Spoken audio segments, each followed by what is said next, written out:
Waktu itu saya melihat diri saya berjalan di sebuah lorong yang tergenang air, airnya warna hitam sampai di atas lutut saya.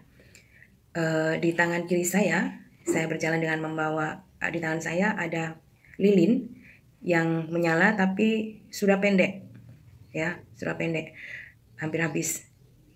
Saya lihat di belakang saya ada sosok, sepertinya perempuan, lebih pendek dari saya, pakai seperti ada hood ya, kayak bukan kerudung, kayak kayak ya ini kayak penutup kepala hitam, juga pakaiannya hitam, mengikuti di belakang saya.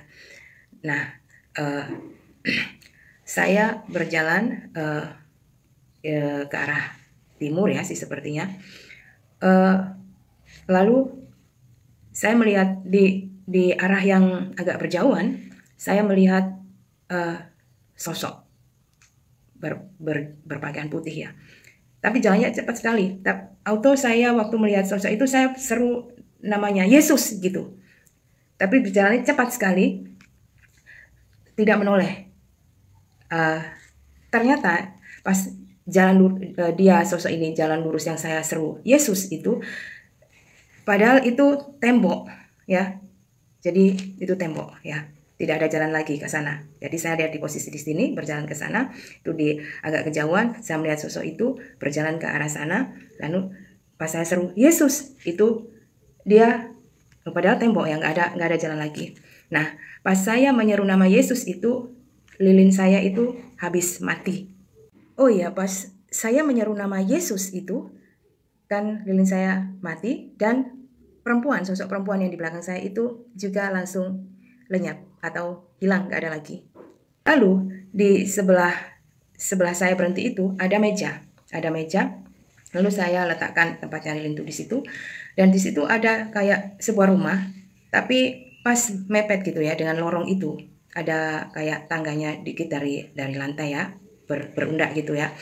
Hanya mungkin 2-3 saya lupa. Lalu pintu itu tertutup. Ada 2 pintu ini ya tertutup.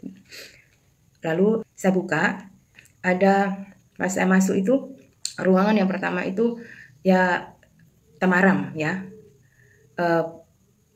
Terus pas saya sudah masuk itu saya dikejutkan lagi dengan sebuah panggilan, "Hai!" gitu.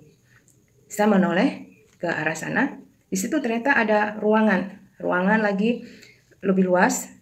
Ada tangga dari ruangan pertama di mana saya berada itu, ada tangganya lagi turun. Nah, yang berteriak, "Hey!" itu ke saya itu langsung melambaikan tangannya. Kayak seolah saya dipanggil ya. Kemudian saya di situ seorang laki-laki ya bapak, tapi bukan orang Indonesia. Pakaiannya juga bukan budaya Indonesia ya, ya berjubah. Kemudian agak gemuk bapaknya ya, ada jenggot ya, nggak terlalu panjang sih. Lah kemudian bapak ini pas manggil saya itu dalam keadaan duduk melingkar. Saya lihat dari kejauhan pun saya lihat itu duduk melingkar para laki-laki ya. Pas bapak itu manggil saya gitu, dia menyuruh saya turun, saya menghampiri. Kemudian dia menyuruh yang duduk di sebelahnya itu untuk bergeser sebelah dengan bahasa isyarat. Dia begini ke lantai ya, saya disuruh duduk. Lalu bapak itu cuma nunjuk ke gini ya, ke tenggorokannya dia ke gini. Terus saya manggut-manggut, dia lihat saya lalu dia begini, saya manggut-manggut gini, lalu dia pegang perutnya, saya manggut-manggut lagi. Artinya apa? Memang pada waktu itu tahun-tahun sebelumnya juga itu saya mengalami kayak sesak nafas. Dulu zaman tahun-tahun sebelumnya saya sudah pergi ke dokter, saya ternyata tidak ada tidak ada sakit yang berhubungan dengan saluran pernafasan. Kemudian dan saya kalau batuk itu bisa 1 bulan. Itu bukan berarti, maksudnya dalam kurun waktu tertentu saya kalau batuk 1 bulan, itu hampir 1 bulan, lama sekali nggak sembuh-sembuh. Kemudian saya itu kalau ada masalah dengan masalah digestif ya. Jadi saya harus mengkonsumsi obat biar biar saya mengalami pembuangan yang lancar. Setelah itu saya cuma gini-gini, lalu udah. Kemudian saya kembali ke ruangan yang pertama saya masuk tadi. Saya tolak gini kok nggak ada siapa-siapa gitu ya. Pas saya menghadap ke sana, pas saya mau balik badan, saya dikagetkan dengan sosok yang tadi saya panggil Yesus itu dengan jubahnya putih. Itu tangannya begini, kayak mengulurkan tangan, kayak mau menyalami gitu ya. Lalu saya langsung menundukkan kepala saya langsung pegang tangannya begini, saya menundukkan kepalanya, pas saya mendongak kepala gini, hilang sudah. Jadi itu salah satu perjumpaan saya pada waktu itu tahun 2003. Ada satu pergumulan yang sehingga saya harus mencari Yesus Kristus ya, untuk memperoleh jawaban atas pergumulan saya. Jadi itu memorable banget, unforgettable. Lalu juga ada mimpi lagi. Dalam pengalaman spiritual memang subjektif ya. Pengalaman spiritual untuk berjumpa dengan Yesus Kristus itu memang beda antara orang satu dengan yang lainnya. Intinya pengalaman spiritual itu membawa dampak tentunya yang positif ya, tentunya membawa dampak yang secara spiritual, secara jiwa itu kelepasan ya, satu demi satu. Jadi untuk menambah pengenalan kita akan Kristus dan dibawa lebih lagi untuk mengenal Kristus lebih dalam lagi.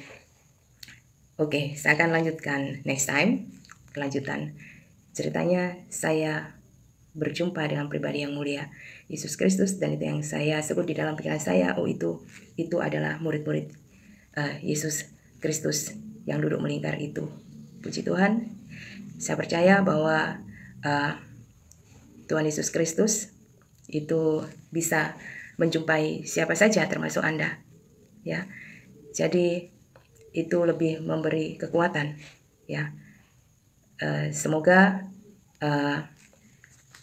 bagi Anda yang sedang atau yang sudah pernah mendengar tentang nama Yesus Kristus, karena iman itu juga bisa tumbuh dari pendengaran.